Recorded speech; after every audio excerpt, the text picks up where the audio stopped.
Hey everybody, welcome back to Video Episode Tarek in a continuing series. Is that an analog in your pocket, or are you just happy to see me? Where I go over the OpenFPGA cores, show you how to set them up, how to get your games running, how to go through all of the diverse settings, and most importantly, how to start having fun. And today we're doing the NEC PC Engine, also known as the TurboGrafx, but be aware we're just sticking to the HuCards side because the CD is completely different, and that will be a different video. Before we get too far involved though, do me a huge favor, go down below, hit like and subscribe, and ring that notification bell, definitely helps us out. And if you feel so inclined and want to support the channel, we got a Patreon link down below as well. But the PC Engine and TurboGrafx 16 have an incredible library, and if you've never played it before and you have an Analogue Pocket, you're 100% going to want to play them. But like I said earlier, just be aware that there's two different cores, PC Engine and PC Engine CD. They have completely different setup guides, and this is just for the HuCard format.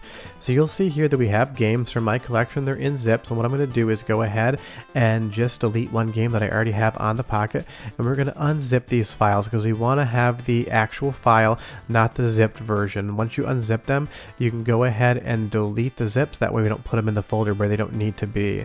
And just so you know, there is no BIOS file whatsoever for PC Engine unless you get to the CD section of it, and that's why I'm delineating these between two videos.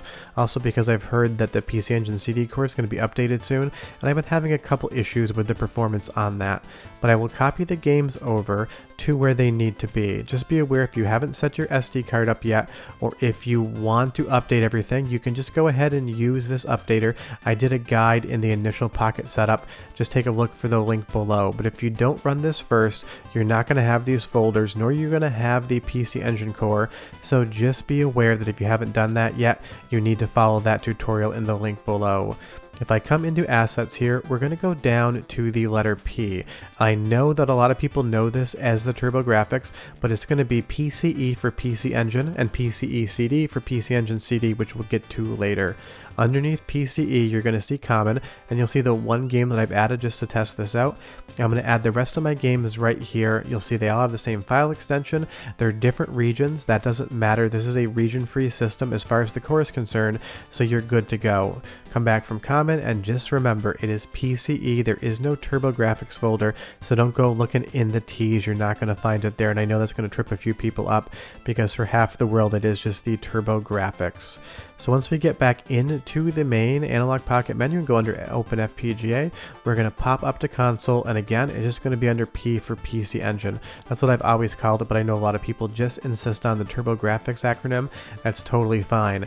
Just remember, two different cores. HuCards are going to go to the PC Engine side of things.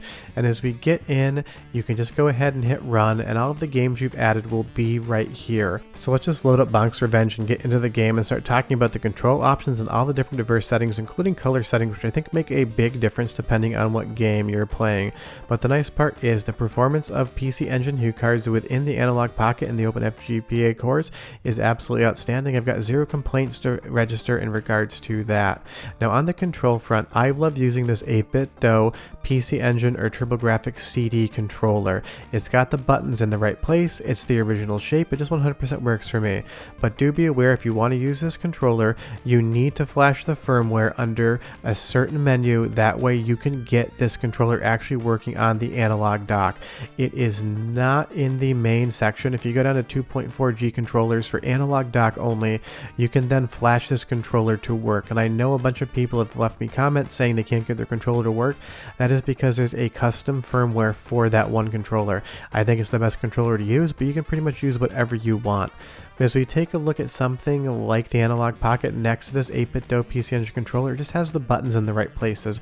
If you don't want to buy one, PlayStation 4, PlayStation 5, Xbox One, Switch Pro controller, all going to be great for your control needs. Now if we go into controls, you can see that you can bind all of the buttons, and there's options for up to 6 buttons. Now the original TurboGrafx and PC Engine came with 2-button controllers, but 6-button controllers were offered, so you can see the bindings and rebind anything you want for up to a 6-button controller here. Just be aware, because you bound them doesn't mean they're automatically going to work. We actually have to switch another core menu option for the system to see that 6-button controller. I know a lot of people run into issues with this as well. You will see right here, there is a button for use 6-button controller that needs to be selected, or those other 4 buttons buttons are not going to be registered by the core. It's just a setting within here, and if you want to use a turbo tap for multiplayer, you need to indicate that as well. You'll see there's also an option for extra sprites, and that's because if there's too many sprites on screen at once, the hardware will have some sprite flicker. We can eliminate that for the most part with extra sprites. But take a look at this raw RGB menu option right here. Look at the color in Bonk right now, the vibrancy, and we'll immediately switch back over. It's going to get brighter and more vibrant. There is a raw RGB color output mode, and I think that this is game to game dependent. In Bonk, I think having the raw RGB just looks absolutely amazing. It gives it that vibrancy. But in something like Splatterhouse right now, I'm actually going to go ahead and turn a raw RGB color off, and that's going to desaturate the colors, giving me way more of that horror vibe in game. So remember that that raw RGB output option is there. You can play around with it, see what you like better or worse, and go from there. You also have an audio boost, although I think the core audio volume is perfect. I wouldn't change it around whatsoever. And you have a PCM audio boost. I'd also leave that off. But speaking of audio, it's absolutely spectacular. I've got no complaints, so go ahead and listen for 30 seconds and I'll be back with more settings.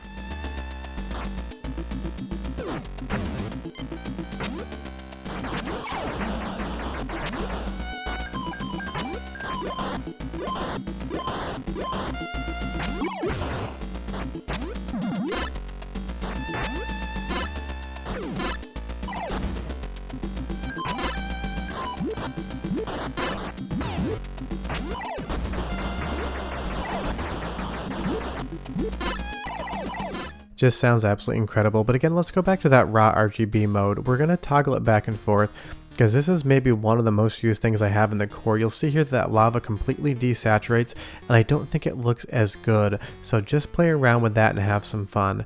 Now, with the PC Engine and TurboGrafx, Turbo was always an awesome option as far as your controllers are concerned.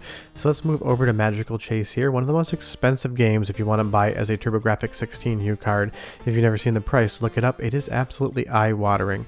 Now, you can hold the button down in this game and get a shot. You can also fire a little bit faster in some games with Turbo. So you'll see we have a button 1 and button 2 Turbo option with 2 different settings. You can play around with Turbo, so in games like Shmups, you can throw that Turbo on and have a little bit easier of a time.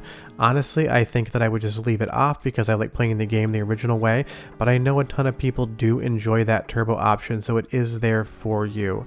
Now, if you want to change games, just go into the core options, and then you're going to go ahead and load cartridge and pick whatever other game you want. You don't need to exit out to the main menu. The screen will blink a little bit, and you'll be playing the next game that you want to play. Something like Splatterhouse here. Awesome port of the arcade original, definitely not arcade perfect, but one of the games most synonymous with the TurboGrafx in North America. And again, with the raw RGB turned off, this desaturates itself and has a lot better horror vibe going on. So it's one of those things, if a game's dark and moody, I recommend turning the raw RGB off. If a game is colorful and poppy, I recommend leaving it on. And let's move over to one of those really colorful games, Bomberman 94. This is a game where I think raw RGB just looks better than the default. But the great thing about Analogue Pocket and FPGA cores is you get the options to decide what works best for you. I'm just here to show you how to set it up, how to get your games installed, and how to make sure you know where all of the menu items are so that when you want to start experimenting and playing around, you 100% can. And just so you know, I get a lot of comments for this. I have no idea when Analogue is going to be adding these screen filtering options for OpenFPGA cores. I don't know anything more than you guys do, so if you're wondering about that, I just don't have the answer for you. But if you follow along with this guide, you're going to be playing PC Engine and TurboGrafx HuCards on your Analogue Pocket today. Leave me a comment down below and tell me what the next guide you want to see is. I will be working on that CD guide, but I'm just not sure if I want to show it as is without the update, or if you want to wait for a more updated version. So tell me down below. Maybe I'll even make it twice when it does update. But the PC Engine is one of my favorite consoles of all time, and having it on the amazing Analogue Pocket screen in FPGA, something I can take with me, spectacular. If you run into any trouble or you have any questions, leave them down below. Otherwise, I am done. Enjoy the game. Bye-bye.